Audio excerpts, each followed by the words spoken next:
Bonjour, moi c'est Anto, bienvenue sur ADL Code. Tu veux découvrir .NET Aspire et comprendre à quoi ça sert? Dans cette vidéo, on va voir ensemble les premiers pas.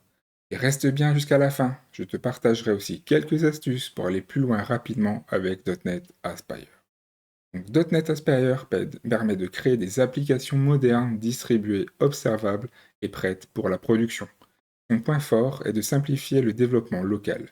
Il s'occupe de la configuration, de l'orchestration, de l'observabilité en regroupant tout ce qu'il faut pour démarrer rapidement.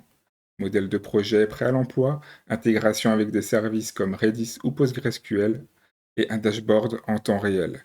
L'objectif est de te faire gagner du temps et de te permettre de te concentrer sur ton code sans te perdre dans la configuration ou l'infrastructure. Donc quand on lance une application .NET Aspire, on arrive sur ce dashboard qui permet de visualiser du coup les différentes ressources de notre solution, ici sous forme de tableau.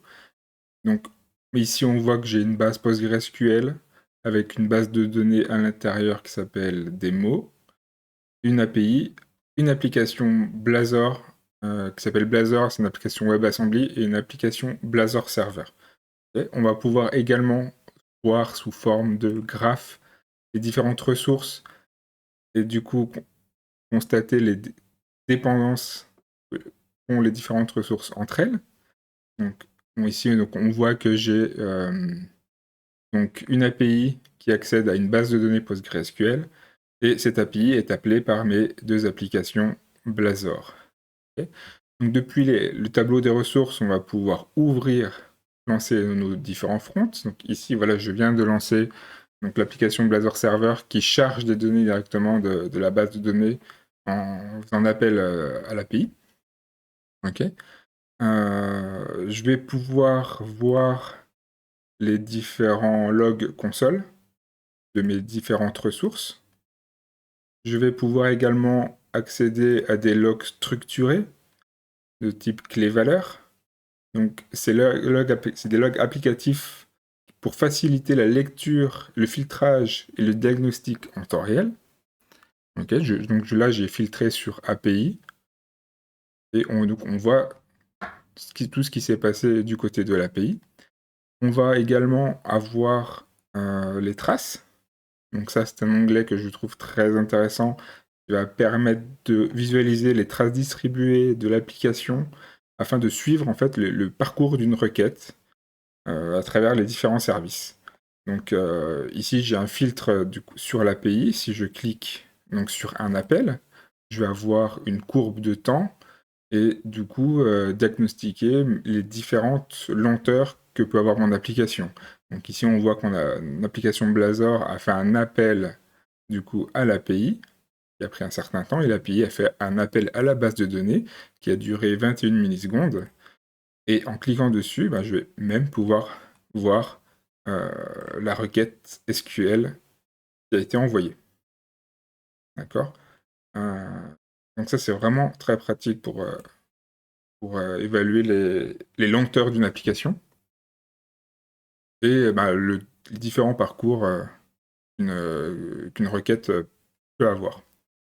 Et on a un dernier onglet qui est les différents métriques.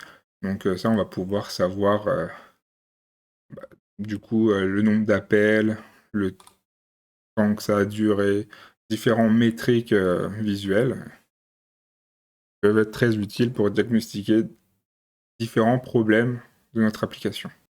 Donc, quand on crée notre solution avec le template .NET Aspire vide, on a deux projets qui sont créés. Le premier est l'app host, qui sert de point d'entrée principal pour orchestrer et exécuter localement tous les services et projets de notre solution.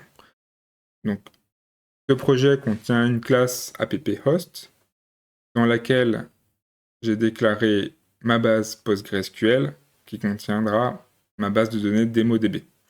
D'accord? Donc en fait, ça va me créer un conteneur Docker alors que je n'ai besoin d'aucune connaissance à Docker. J'ai juste eu besoin d'installer Docker Desktop sur ma machine. Et ces trois lignes se débrouillent pour me créer mon conteneur qui fonctionne.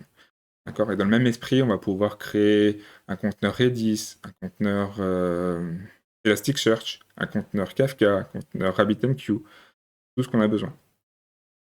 Ensuite, je déclare mon API qui fait référence à ma base de données.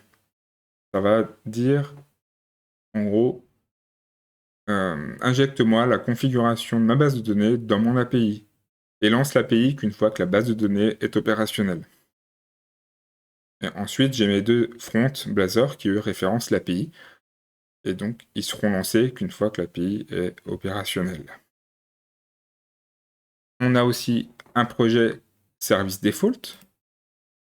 Lui, il centralise la configuration commune afin d'alimenter le dashboard. Okay, ça permet à chaque service d'une application .NET Aspire de démarrer avec des réglages cohérents par défaut.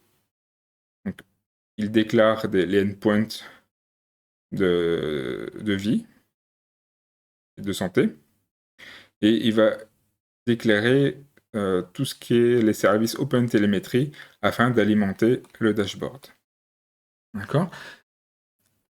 Donc, ensuite, dans mon projet API, côté programme.cs, donc, on voit qu'on fait appel à l'extension du service default. Et comme mon API, c'est la seule à appeler la base de données, je rajoute un service OpenTelemetry pour rajouter toutes les traces liées à ma base de données. C'est ça qui va me permettre, dans le dashboard, de voir les différentes requêtes SQL transit. OK. Pour l'accès à la base de données, ici, la chaîne de connexion, elle s'appelle juste DemoDB, qui correspond en fait au nom qu'on retrouve dans AppHost. D'accord? C'est .NET Aspire qui injecte cette connection string DemoDB parce que je l'ai appelé comme ça dans le projet AppHost. On le retrouve ici, donc DemoDB. OK? Pour les applications Blazor, c'est le même principe.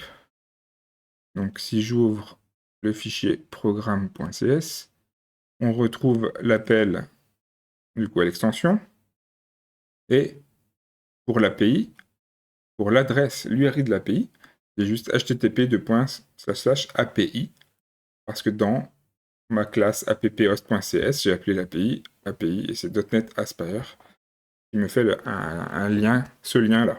D'accord? Alors, petite exception, là je suis sur le projet Blazor Server, par contre, en Blazor Assembly, ça ne fonctionne pas. En fait, c'est une solution, un projet Blazor Assembly s'exécute entièrement côté web browser. Donc, pour le faire fonctionner, ça demande un peu plus de configuration.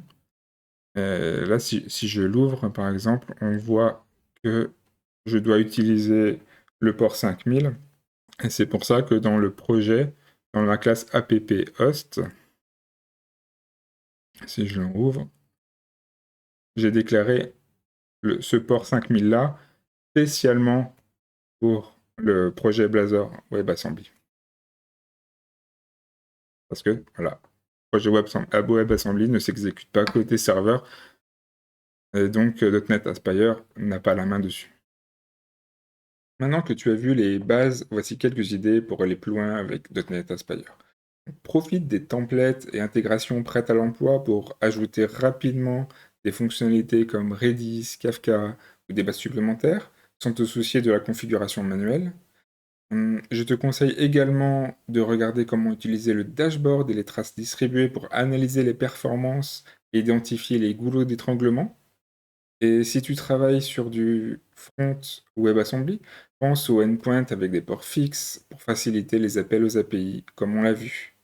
En résumé, .NET Aspire te permet de prototyper, tester et étendre tes applications distribuées très rapidement, tout en restant concentré sur ton code et tes fonctionnalités. N'hésite pas à me dire en commentaire ce que tu penses de .NET Aspire et si tu comptes l'utiliser au quotidien pour tes projets. Et si ça t'a plu, n'oublie pas de t'abonner à la chaîne. À bientôt!